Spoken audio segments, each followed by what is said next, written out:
น้ำหนาก็มีเป็นบอลเนาะโถกบเขียดห้องขนาดเนาะเพราะว่าฝนบ่ได้ตกเนาะ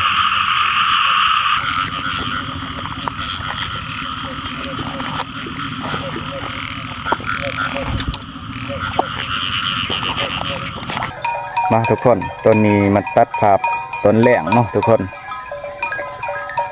น้ำหน้าบกเบิดเนาะน้ำในหน้าไม่ให้หน้าเนาะ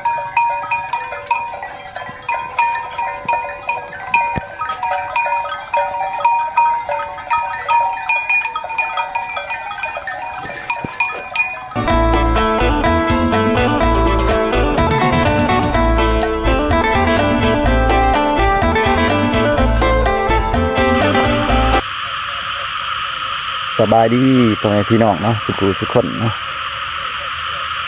มื้อนี้ก็เป็นมื้ออากาศแจ่มใสเนาะทุกคนมื้อฝนตกแต่ว่าครั้งแรกเนาะทุกคนจากมันแดดลายเนาะทุกคนมื้อนี้ฝนตกแบบแรงพอสมควรเนาะบางคิวบางบอนก็มีน้ำเนาะ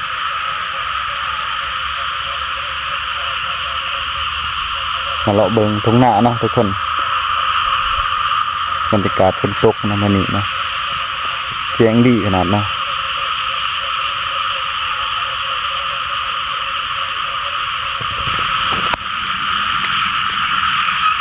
น้ำหนาก็มีเป็นบอลเนาะ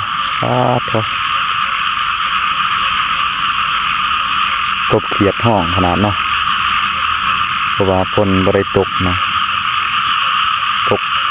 บัดเดียวกลางเพื่อนี่เนาะตกมีน้ำกระบลายหรอกมีน้ำน้อยนึง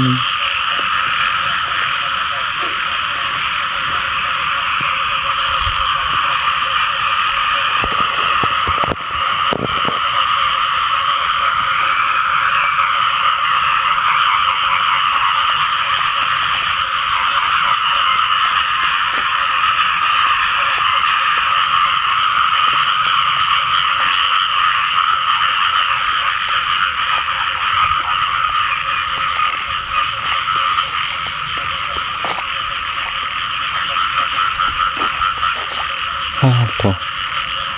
ลายขนาดเขียด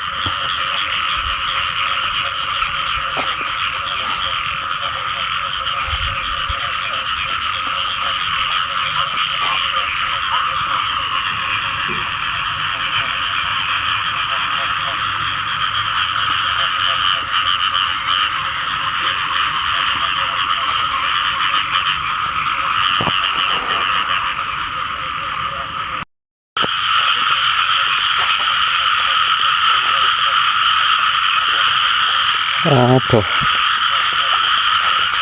เขียดยังห้องเซย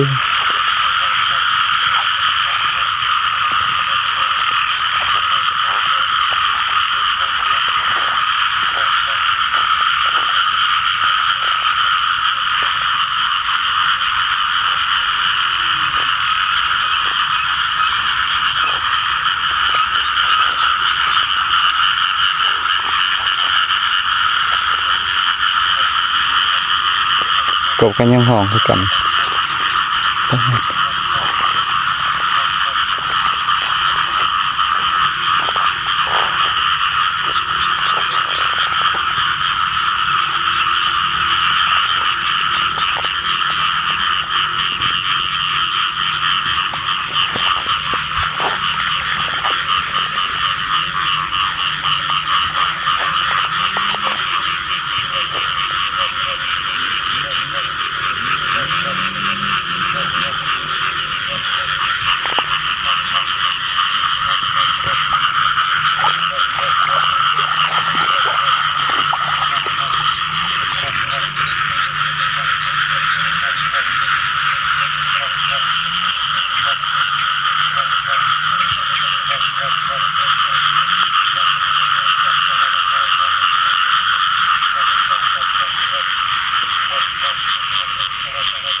บรรยากาศอยู่ตรงหน้าเนาะทุกคนทุกโคตรงามเนาะทุกคนผิวมัน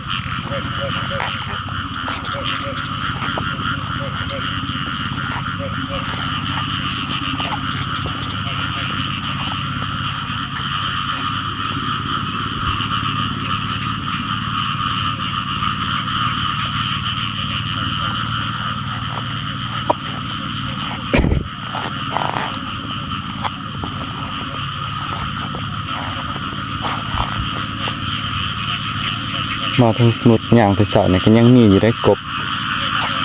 เห็นอยู่ได้กบอยู่กลางหน้าเติดตัวนี้มันสวยเลยเนาะกบมันอยากออกมีที่เบิด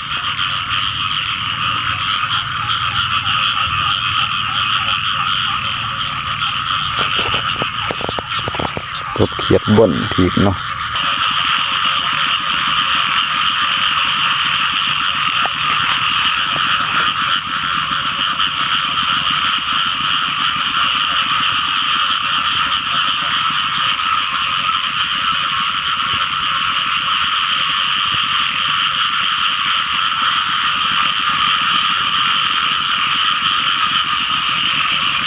ครับ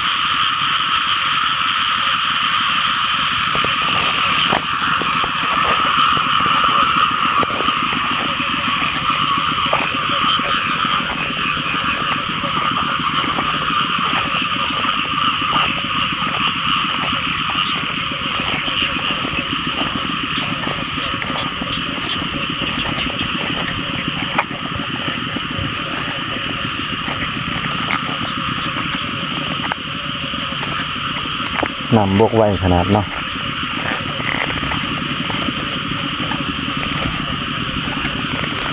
ก็ใส่ยังมีลายอยู่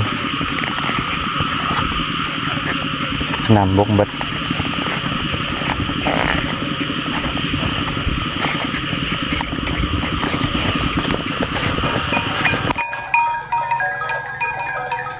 มาทุกคนต้นนี้มันตัดภาพต้นแหลงเนาะทุกคนน้ำหน้าบกเบิดเนาะน้ำในหน้าไม่ให้หน้าเนาะบรรยากาศยามแล้งเนาะทุกคน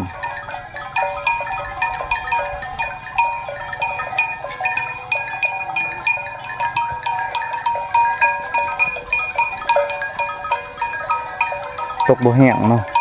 แต่ว่าแห้งเติบแต่ว่ามันแดด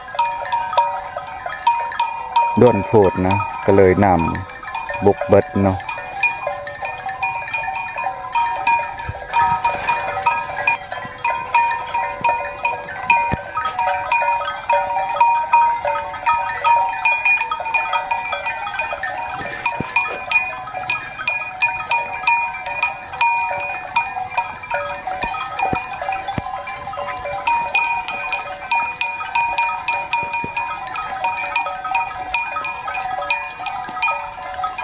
บรรยากาศค่ำๆเนาะทุกคนบรรยากาศอยู่ท้องหน้าเนาะ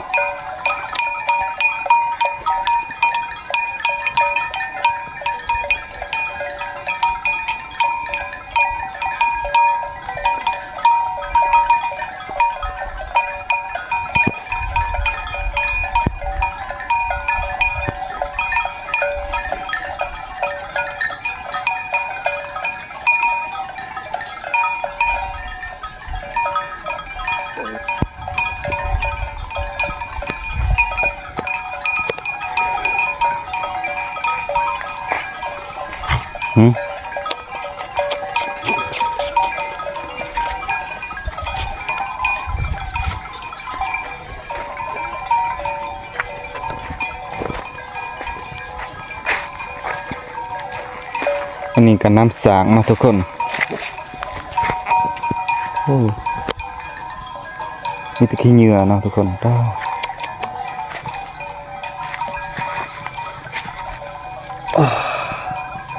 มีแต่ลูกกบเนาะทุกคนมาเบิ่งไก่นะเห็นอยู่บ่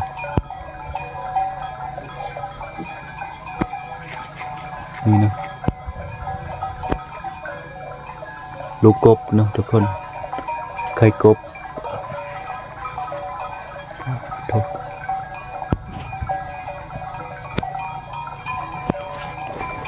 แต่เสาในไล่เลยเนาะกบ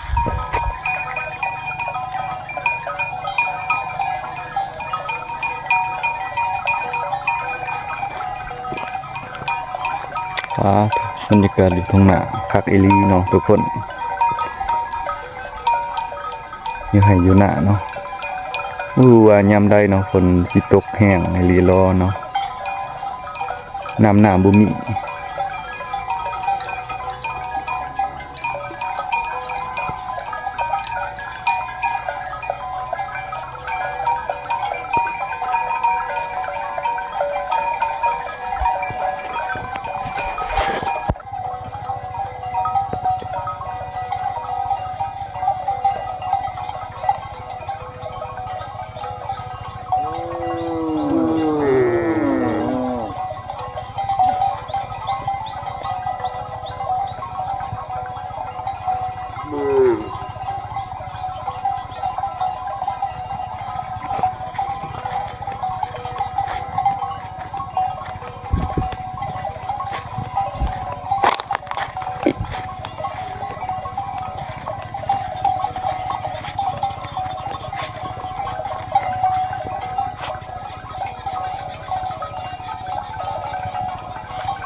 บรรยากาศค่ำๆเนาะทุกคน